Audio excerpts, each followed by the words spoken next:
ጋይስ ዛሬ እንግዲህ የሚገርም ቀን ነው። እንደምትመለከቱት ፋፈሽ ብለናል።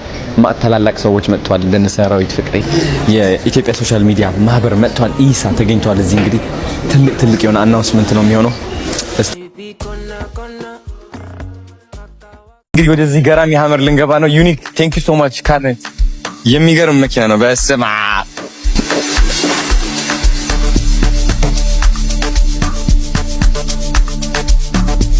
ጋይስ እንግዲህ እንደምትመለከቱት ወደ ትልቅ ነገር እየሄድኩኝ ነው ዛሬ። ማርያምን ለ5-6 አመት ሙሉ የጠበቅኩት ነገር ነው እና በጣም ኤክሳይትድ ነኝ፣ በጣም ደስተኛ ነኝ። እንደምታዩት ፏ ብለናል፣ አምሮብናል። የታባቱ ኤኒዌይስ ሌትስ ጎ። ደስ አይልም? ተመልከት እንግዲህ አዲስ ሌቨል ይልሃል። በየቀኑ ስቴፕ አፕ እያደረግን ነው፣ ሌቨል አፕ እያደረግን ነው። እንግዲህ ከዚህ በላይ ምን አባቱ አለ? ማርያምን እነሱ ይጠላሉ፣ ያወራሉ፣ ይቀናሉ፣ ይወዳደራሉ። እኛ እናሸንፋለን፣ እንሰራለን። ማን ደርስበት ደረጃ የለም።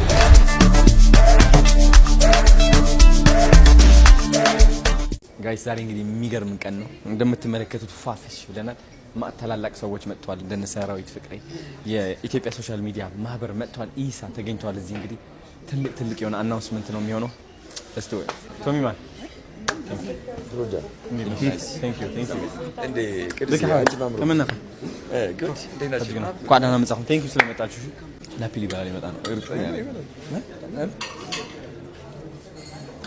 ሳተን ለራሱ አይገርምም?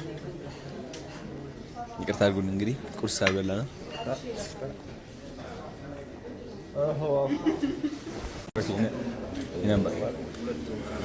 ሁለቱም ቤታባት እንዴት ናችሁ? እንኳን ደህና መጣችሁ። ስለመጣችሁ ደስ ብሎኛል በጣም ቴንክ ዩ ነበር። ቴንክ ዩ ሶ ማች። አንተ ተተኔ ካርለ ወደ እነዛ ጀቶች ምናምን ይዘን አትሊስት አትሄድም? ብሩኬ የኔ አባት እንዴት ነሽ? ፋብለን ሰላም እንዴት ናችሁ? ደህና ናችሁ ወይ? ሁላችሁም እኛን አክብራችሁ ስለመጣችሁ በጣም ደስ ብሎኛል። ባይገርማችሁ ይህ ቀን ለብዙ አመታት ተጠብቀው ነበረ። እንደ አንድ አዶናይ ህይወቴ ከመቀየር ያቆመኝ አንዱ ትልቁ ነገር ምንድነው መሰላችሁ? አንደኛ ነገር የኮንፊደንስ እጥረት ነው። ሁለተኛ ነገር በራስ አለመተማመን ነው። አይሳካልኝም የሚል አስተሳሰብ ነበረ። ከየት እንደመጣ አላውቅም። አይ ቲንክ አስተዳደግ ሊሆን ይችላል። ሶ ራሴን ለውጬ ሀገሬን ለመለወጥ ደግሞ ትልቁ አላማዬ ነበረ። ሀገር እንግዲህ ሰው ነው እንደምታውቁት። ስፔሻሊ ደግሞ ወጣቶች ናቸው የበለጠ ሀገር ብዬ የማስበው። እነሱን ካስተማርን፣ እነሱን ከቀየርን ሀገርም የበለጠ ትቀየራለች ብዬ ስለማስብ ማለት ነው። ሶ የአፍሮ ሀብ አላማ ምንድነው? እኔ ስለምንድነው አዘ ብራንድ አምባሳደር ኤንድ ፓርትነር ወደዚህ የመጣሁት? ምክንያቱም አላማችን ስለሚተሳሰር ነው። የኢትዮጵያ ወጣቶች ብቻ አይደለም፣ በየትኛውም እድሜ ያሉ ክሪኤቲቭ ሆነው በራሳቸው ተማምነው ኮንፊደንሳቸውን አሳድገው የበለጠ ደረጃ መድረስ የሚፈልጉ ሰዎች ለነሱ መቆም ዋነኛ አላማችን ነው። ፍርሃታቸውን ማውጣት፣ ኮንፊደንስ እንዲጨምሩ ማድረግ፣ ራሳቸውን እንዲያሳዩ። እንግዲህ አሁን ያለንበት ዘመን እቺ ስልክ በጣም ታስፈልጋለች እንደምታውቁት። እኔ በዚህ ስልክ ነው ህይወቴን የተቀየረው። ብዙ ሰዎች ኢንፍሉዌንስ እና ተጽዕኖ እየፈጠርኩት ያለሁትም እቺን ስልክ በመጠቀም ነው። ስለዚህ ለወጣቱና በየትኛውም እድሜ ያለው ሰው ህይወቱን መቀየር የሚችለው እቺን ስልክ ተጠቅሞ ነው፣ በዚህ ዘመን ማለት ነው። እኛም ማወቅ አለብን ብዬ አስባለሁ። እንኳን ደስ ያላችሁ። ትንሽ ስለ አዶናይ ልበል። አዶናይ የተወለደው በትግራይ ነው። ገና በልጅነቱ ነበር ወደ አሜሪካ ሄደው 17 ዓመቱ። ከዛ በኋላ ለ3 ዓመት ያህል ካናዳ ደግሞ ለ4 ዓመት ያህል ቆይቷል።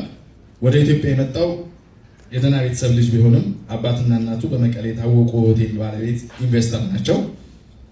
በቅንጦት ተቀማጥለው ያደገ ወጣት ቢሆንም በተለይ ኑሮውን በካናዳ አድርጎ ብዙ ፈተናዎች አይቶ ለብዙ ወጣቶች አሁን ምሳሌ በመሆን ራሱን በማውጣት የተሻለ ስራ እንዲሰሩ እያደረገ የሚገኝ ወጣት ነው አዶናይ።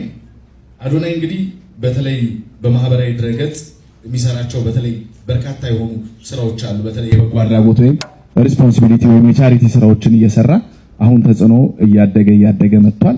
3.5 ሚሊዮን ተከታይ ያለው ወጣት ነው። በብዙ ማህበራዊ ድረገጾች ላይ እንደምትመለከቱት በበርካታ ድርጅቶችንም ስራዎች በመስራት በተለይ ደግሞ የተቸገሩ ወገኖችን በማጉላት ተጠቃሚ እንዲሆኑ እያደረገ ይገኛልና እባካችሁ እስቲ አመስግኑት።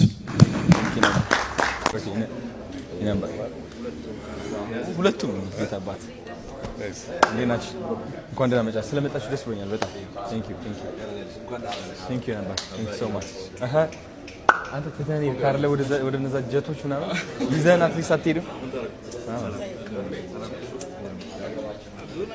ብሩኬ የኔ አባት እንዴት ነሽ? ፋብለን ጋይስ ትልቅ ሰው አግኝቻለሁ። እንግዲህ ማስተር አብነት ለመጀመሪያ ጊዜ ተገናኝተናል። በአካል ስላገኘው ደስ ብሎኛል። ሰላም ተባብለናል። ጀስት ለቀረጻው እንደገና ሰላም እንባባል። ኤኒዌይስ አሁን ማስተር አብነትን እያየሁት ማለት ነው። ብዙ ሰው ምን ይለኛል እኔ ማለት ነው ሳይህ የዋህ ነህ፣ ግልጽ ነህ ምናምን ይሉኛል። አይገባኝም። ገባችሁ አይደል? አሁን ግን ማስተር አብነትን ሳየው አይኑን ሳየው ማለት ነው እግዚአብሔር ልቤ የበለጠ ፍቅር ይሰማኛል፣ ይውህና ይሰማኛል። እና ላይክ ምን ልበልህ ምንም ሳትናገር ማለት ነው ላነብህ እችላለሁ። እና በጣም ነው የማመሰግንህ ለሁሉም ለምታደርገው ነገር። አሁን አንተ የኔ አርአያ ነህ ብዬ አስባለሁ። እውነት ቲክቶክ አሁን ያን ያህል አልጠቀምም ነበረ። የሀበሻ እንትን አይመጣልኝም ነበር። ውጭ ሀገር እያለሁ እዛ ወስደውን ነበር እና አሁን ስመጣ ግን ሳየው ስቀላቀል አንተም የበለጠ እየመጣ እያየው ነበርና በጣም አመሰግናለሁ። ምን ያህል ከባድ እንደሆነ አውቀዋለሁ። ገባህ? የብዙ ሰዎችን ጭንቀት፣ የተለያዩ ጭንቀቶች አሉ፣ የተለያዩ የህይወት አቅጣጫዎች ያሉ፣ ችግር ውስጥ ያሉ ሰዎች ከራስ ወጥተህ ወደ ሌላ ህይወት እየቀያየርክ ነው ያለው እነሱን ለማገዝ ማለት ነውና በጣም ትልቅ ነገር ነው እየሰራክ ያለው። ያለ ጥንካሬ ደግሞ እንደቀላል እንዳታየው። በጣም እውነት የ1 ሚሊዮን ሰው ጥንካሬ ነው ያለ። አመሰግናለሁ። ለፈልጋለሁ አብረን ሆነን ደግሞ የሆነ ትልቅ ነገር እንደምንሰራ እርግጠኛ ነኝ። እግዚአብሔር ይረዳናል አይደለ? በጣም አመሰግናለሁ። ስላንተ ደግሞ እግዚአብሔርን ነው ማመሰግነው። ቴንክ ዩ አባት። ቅንነት አይወሰደበት ለሰዎች የምታደርጉት መልካም ነገር። እኔ ደግሞ ሌላው ማለት የምፈልገው ነገር ኤቢ በጣም አዶን የገለጸው ሰው ነው በትክክል እና አንድ ሁለት ከዚህ በፊት ማን ተገናኝተን ልቡ የማይቀየር ልጅ ነው። ስንት ቻሌንጆች እንዳሉበት አውቃለሁ። ላይክ ሳይነግረኝ እኔ ነገሮች ብቻ ነው አውቃለሁ። ሶ እግዚአብሔር ጤናውን እንዲሰጠው እመኛለሁ። ከዛ ውጪ ግን ጤናውን ራሱ እንዲጠብቅ ደግሞ እኛ ጂም ቤት ያን አመት ሊሰጥ ይችላል። በፈለክበት ሰዓት መተህ መስራት ትችላለህ ማለት ነው። በጣም ነው የማመሰግነው። እኔ አባ ችግር የለውም። ለኔስ ያን አልቆብኛል። ኤክስፓየር 30% ኤክስፓየር የሶስት ወር ነው። አንድ አመት ይሆናል አይሆንም?